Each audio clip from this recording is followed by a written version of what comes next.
বড় বোনের বাড়িতে বেড়াতে গিয়েছিল ছোট্ট বোনটা। ফিরতে রাত হবে বিধায় বোন বলল পরের দিন যেতে। বড় বোন কিছুক্ষণের জন্য বাইরে গিয়েছিল। তার ছোট্ট বোনটি গুটিসুটি হয়ে বিছানার এক কোণায় শুয়েছিল। ধুলাবাইও ছিল রুমে।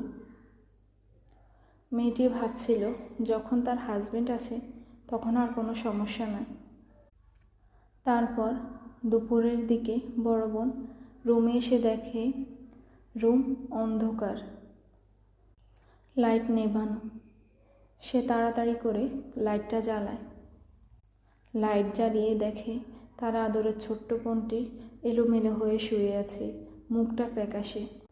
বড় বোন বুঝতে পারেনি কি হয়েছে তার আদরের ছোট বোনের সাথে।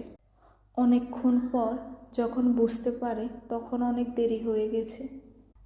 বড় বোন তার শাশুড়িকে হাত জোর করে তাকে হাসপাতালে নিয়ে যাওয়ার জন্য, কিন্তু বড় বোনের শাশুড়ি নিষেধ করেছিল, কারণ হসপিটালে নিলে সবাই জানাজানি হবে, তাদের মান সম্মান থাকবে না।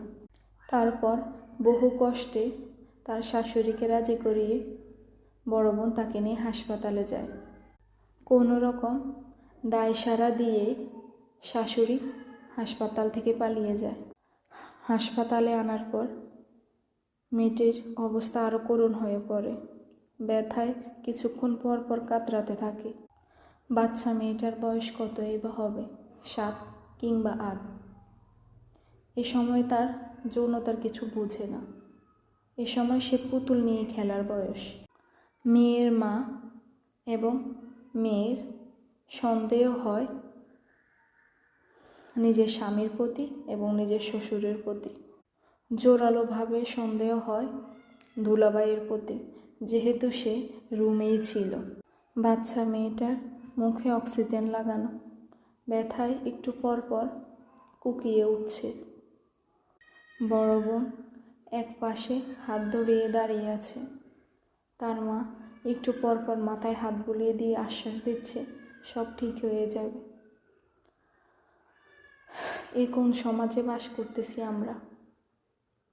না আছে দর্শকের দর্শনের কোনো বিচার। দুনিয়াটা কোন পর্যায়ে যাচ্ছে?